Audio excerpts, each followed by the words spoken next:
Another quick little update on our FRS. So we've had our second track day. This time, if you guys have been following this build, we added the Falcon RT660 tires in 225 width. We've changed to Stock Tech rotors up front and HP Plus pads all around.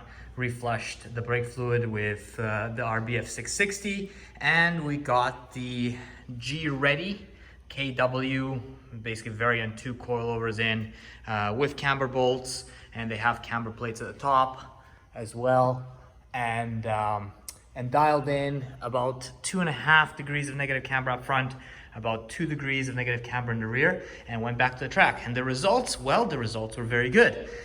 We shaved about 4.5 seconds off our best times with the other setup. The G-forces in the corners went up significantly. We were just under 1 G with the Indy 500 tires. Now we're almost 1.3 Gs, about 1.27, 1.25 Gs.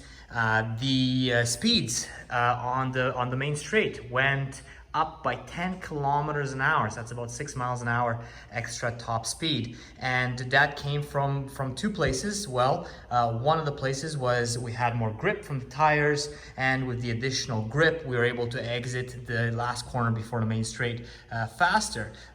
We also redid the tune on the car, so new Accutech tune built by us. And in terms of power mods, that was it, other than a drop-in filter. So there's some nice gains to be made there all around, and the car felt planted. It felt quite quick. It was keeping up with M2s, new generation M2s, and even passing them. So it's actually one of the quicker cars out there. Now, in terms of the brakes, which were one of the main issues last time, this combination worked out very, very well. At the end of the track day, and this was a lot of laps. You can see the kind of wear that actually got on our tires from just one track day. So we really put the car through its paces there, and we're actually gonna rotate the tires before the next event. But in terms of the brakes, they worked really, really well. So these pads, the HP Plus pads, I can wholeheartedly recommend them over the DS 2500s. If you're looking at a dual purpose pad, they do squeal more in regular driving, but it's certainly livable, and they will not deposit on the rotors. There's no vibration after the track day. We do notice that, and I'll get some light out here to see a little bit better, there is already some micro cracking across the surface of the rotor. So we are really getting these properly hot.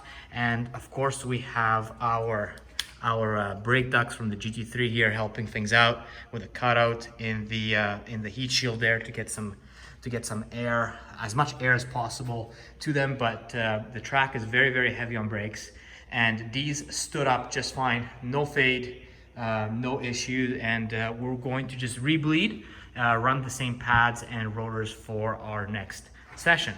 So there it is. Another small point to add before we close off on this last track day update is that we do have our oil cooler here, you can see, and we don't have an actual oil temperature gauge on the car, not yet at least, but been monitoring the coolant temperatures, and they were very, very steady. So there was no cooling or heating issues or overheating issues as far as you could tell during this track day. So that's great, and we'll continue building up the car and making it faster. So keep following this build.